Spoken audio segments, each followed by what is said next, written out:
শাকিব খানের নায়িকা কবে হবে? ও আমি ওয়েট করছিলাম এই কোশ্চেনের জন্য।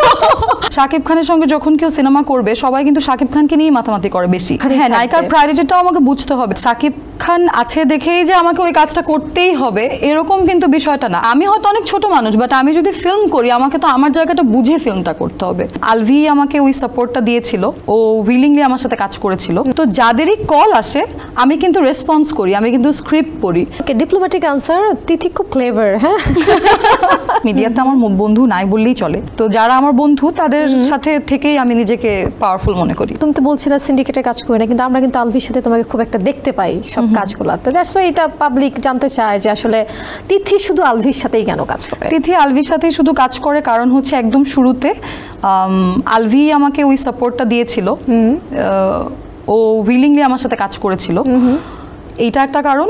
এবং ওর সাথে আমি এত কাজ করেছি যে এখন কোনো ডিরেক্টর প্রডিউসার কাজের কথা বললেই আলভির নামটাই আসে। আলভির সাথে আলভিরও যখন কোনো স্ক্রিপ্ট যায়, আলভিরও খুব স্পেসিফিক কয়েকজন যারা ওর সাথে বেশি দেখা যায় তাদের মধ্যে থেকে আমার নামটাও আসে। তখন যাকে সুইটেবল লাগে ক্যারেক্টারে তাকে নেওয়া হয়, আমাকে যদি সুইটেবল লাগে আমাকে কল করা হয়, জানানো হয়, আমিও সে কাজটা করি।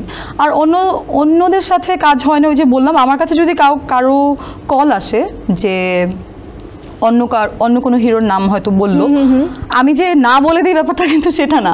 আমার কাছে তো কল আসতে হবে। তো যাদেরই কল আসে আমি কিন্তু রেসপন্স করি, আমি কিন্তু স্ক্রিপ্ট পড়ি। এবং আমার যদি মনে হয় যে না আচ্ছা ঠিক আছে, বললাম আমি এখন বেছে কাজ করছি, সো সব গল্পে তো কাজও করা হচ্ছে না, তো যদি আমার কাছে মনে হয় করব করি, আর যদি মনে হয় করবো না করি না। ওকে, ডিপ্লোম্যাটিক আনসার। তিথি খুব ক্লেভার। হ্যাঁ, আচ্ছা, তোমার কি মনে হয় মিডিয়াতে আসলে জায়গা করতে হলে, নিজের একটা জায়গা বানাতে হলে একটা গোষ্ঠীভুক্ত দলের মধ্যে কিংবা টিমের মধ্যে থেকে কাজ করতে হয় কিংবা হবে, এরকম মনে হয় তোমার কাছে? এটা তো একই ঘুরে ফিরে একই কথাই হয়ে গেল, সিন্ডিকেট টাইপেরই। সিন্ডিকেটটা বলো, এরকম কি মনে হয় নাকি যে আসলে আমি একটা স্ট্রং জায়গা এখানে তৈরি করতে পারছি কিংবা পারবো যদি কোনো সার্কেলের মধ্যে থাকে, এরকম কি মনে হয় তোমার কাছে?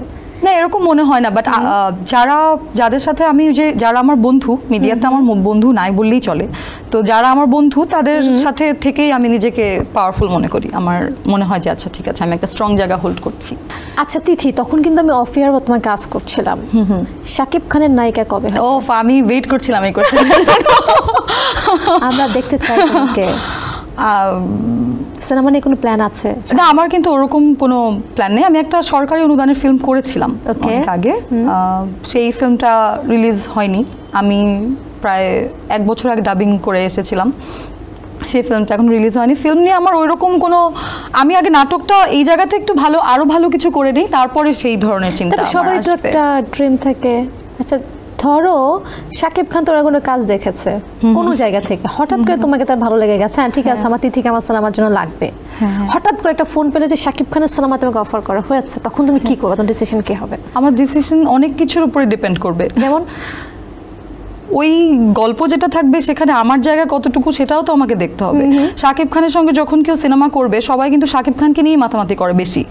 হ্যাঁ, তো সেখানে ওই নায়িকাটার কতটুকু প্রায়োরিটি কতখানি, হ্যাঁ নায়িকার প্রায়োরিটিটাও আমাকে বুঝতে হবে। জাস্ট বিকজ শাকিব খান উনি মেগাস্টার, ঠিক আছে, বাট শাকিব খান আছে দেখেই যে আমাকে ওই কাজটা করতেই হবে এরকম কিন্তু বিষয়টা না। আমার জায়গাটাও তো আমাকে দেখতে হবে, হোক ছোট।